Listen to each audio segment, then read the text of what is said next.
ರಾಮಕೃಷ್ಣ ಪರಮಹಂಸರದ್ದೇ ಕಥೆನಾ ಅಂದ್ರೆ ಗೊತ್ತಿಲ್ಲ. ಸುಮ್ಮನೆ ಈಗ ಸದ್ಯಕ್ಕೆ ರಾಮಕೃಷ್ಣ ಪರಮಹಂಸರದ್ದು ಅಂತ ಅನ್ಕೊಳ್ಳೋಣ. ಇಲ್ಲಿ ನೀವು ರಾಮಕೃಷ್ಣ ಪರಮಹಂಸರ ಬದಲಿಗೆ ಯಾರನ್ನು ಬೇಕಾದ್ರೂ ಹಾಕ್ಬೋದು ಈ ಕಥೆಗೆ, ಆಯ್ತಾ?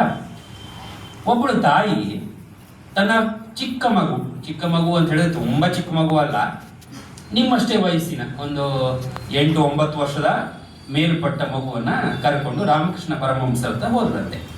ರಾಮಕೃಷ್ಣ ಪರಮಹಂಸರು ಯಾರು ಗೊತ್ತಾ ನಿಮ್ಮೆಲ್ರಿಗೂ? ವಿವೇಕಾನಂದರ ಗುರುಗಳು. ನಮ್ಮ ಭಾರತದಲ್ಲಿ ಆಗಿ ಹೋದಂತ ದೊಡ್ಡ ಸಂತರಲ್ಲಿ ಅವರು ಕೂಡ ಒಬ್ಬರು ಗುರುಗಳು, ತಿಳುವಳಿಕೆ ಇದ್ದವರು, ಜ್ಞಾನಿಗಳು. ಅವ್ರ ಹತ್ರ ಕರ್ಕೊಂಡು ಹೋಗಿ ತಾಯಿ ಹೇಳಿದ್ರಂತೆ, ನೋಡಿ ಗುರುಗಳೇ, ನನ್ನ ಮಗ ಎಷ್ಟು ಹೇಳಿದ್ರು ಕೇಳಲ್ಲ, ಹಠ ಅಂದ್ರೆ ಹಠ. ನಾನು ಮನೇಲಿ ಇಲ್ಲದೆ ಇದ್ದಾಗಲೆಲ್ಲ ಕದ್ದು ಬೆಲ್ಲ ತಿಂತಿರ್ತಾನೆ. ನಾನು ಎಷ್ಟೇ ಹೇಳಿದ್ರು ಅವನು ಕೇಳೋದೇ ಇಲ್ಲ. ನೀವು ದೊಡ್ಡವರು, ತಿಳುವಳಿಕೆ ಇರೋರು, ನೀವೊಂದು ಮಾತು ಹೇಳಿದ್ರೆ ಅವನಿಗೆ ಸ್ವಲ್ಪ ಬುದ್ಧಿ ಬರ್ಬೋದು. ನೀವು ಅವನಿಗೆ ಒಂದೇ ಒಂದು ಮಾತು, ನಾಳೆಯಿಂದ ಬೆಲ್ಲ ಕದ್ದು ತಿನ್ಬೇಡ ಅಂತ ಹೇಳಿ ಅಂತ ಹೇಳ್ಕೊಂಡು ತಾಯಿ ಕೇಳ್ಕೊಂಡ್ರು. ಪರಮಹಂಸರು ಅವ್ರ ಮುಖ ನೋಡಿದ್ರು, ಅವನು ಅವ್ರ ಮುಖ ನೋಡಿದ.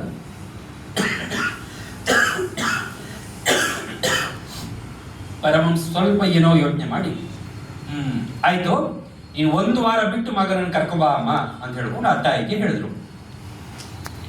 ಅವಳು 1 ವಾರನ ಸರಿ ಆಯ್ತು ಅಂತ ಹೇಳ್ಕೊಂಡು ಆ ಮಗನು ವಾಪಸ್ ಕರ್ಕೊಂಡು ಹೋಗಿ ಮತ್ತೆ 1 ವಾರ ಬಿಟ್ಟು ಮಗುವನ್ನ ಕರ್ಕೊಂಡ್ಬಂದು ಅದೇ ಗುರುಗಳೇ, ನಾನು ಕೊನೆ ಲಾಸ್ಟ್ ಭಾನುವಾರ ಬಂದ್ಬಿಟ್ಟಿದ್ನಲ್ಲ, ಬಂದು ಹಿಂಗೆ ನನ್ನ ಮಗನನ್ನ ಬೆಲ್ಲ ಕದ್ದು ತಿನ್ನುವ ಅಭ್ಯಾಸ ಇದೆ ನಿಮ್ಗೆ. ಹಾ ಕರೆಕ್ಟ್ ನೀವು ಬಂದಿದ್ರಲ್ಲ, ನಂಗೆ ಮತ್ತೆ ಹೋಗ್ಬಿಟ್ಟಿತ್ತು. ಏನು ಹೇಳಿ, ನಿಮ್ಮ ಮಗನಿಗೆ ಬೆಲ್ಲ ಕದ್ದು ತಿನ್ನುವ ಅಭ್ಯಾಸ ಇದೆಯಾ? ಆಯ್ತಾಯ್ತು, ನಾನು ಅವನಿಗೆ ಒಂದು ಮಾತು ಹೇಳ್ತೀನಿ. ನೋಡಪ್ಪ, ನೀನು ಇನ್ಮೇಲೆ ಬೆಲ್ಲವನ್ನ ಕದ್ದು ತಿನ್ಬಾರ್ದು. ನಿಮ್ಮ ತಾಯಿ ಕೊಟ್ರೆ ಮಾತ್ರ ಬೆಲ್ಲವನ್ನು ತಿನ್ಬೇಕು, ಆಯ್ತಾ? ನೀನ್ ಜಾಣ ಹುಡುಗ ಅಲ್ವಾ, ಒಳ್ಳೆ ಹುಡುಗ ಅಲ್ವಾ, ಬೆಲ್ಲವನ್ನ ಕದ್ದು ತಿನ್ಬೇಡ ಅಂತ ಹೇಳ್ಕೊಂಡು ಪರಮಹಂಸರು ಹೇಳಿದ್ರು. ಆ ಹುಡುಗ ಹೌದಾ, ಆಯ್ತು, ನಾನು ಇನ್ಮೇಲೆ ಬೆಲ್ಲ ಕದ್ದು ತಿನ್ನಲ್ಲ ಅಂತ ಹೇಳ್ದ. ತಾಯಿಗೆ ಆಶ್ಚರ್ಯ. ಏನ್ ಆಶ್ಚರ್ಯ? ಹೇಳ್ಬೋದಿತ್ತ ಈ ಒಂದು ಮಾತು, ನೋಡಪ್ಪ ನೀನು ಬೆಲ್ಲ ಕದ್ದು ತಿನ್ಬೇಡ ಅಂತ ಹೇಳಕ್ಕೆ 1 ವಾರ ಬೇಕಾಯ್ತಾ ಪರಮಹಂಸರಿಗೆ?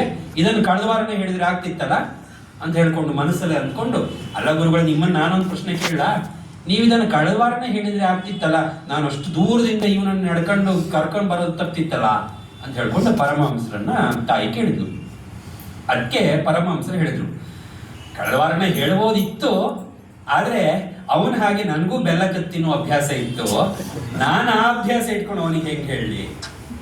ನಾನೇ ಬೆಲ್ಲ ಕದ್ದು ತಿನ್ಕೊಂಡು ನೀನು ಬೆಲ್ಲ ಕದ್ದು ತಿನ್ಬಾರ್ದು ಅಂತ ಹೆಂಗೆ ಹೇಳೋದು?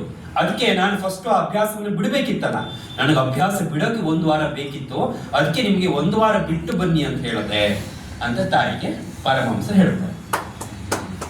ಇಲ್ಲಿ ಈ ಕತೆ ಏನಿದೆ ಈ ಕಥೆಯಲ್ಲಿ?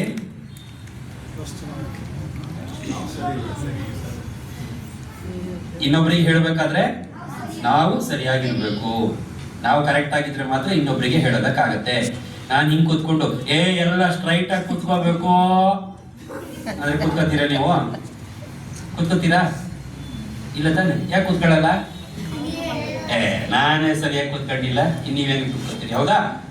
ಹಂಗಾಗಿ ಯಾರಾದ್ರೂ ಏನಾದ್ರೂ ಹೇಳಬೇಕಾದ್ರೆ ಮೊದಲು ನಾವು ಅದನ್ನ ಪಾಲಿಸ್ಬೇಕು, ಇನ್ನೊಬ್ರಿಗೆ ಹೇಳ್ಬೇಕಾದ್ರೆ ಅಂತ. ಗೊತ್ತಾಯ್ತಾಯ್ತು?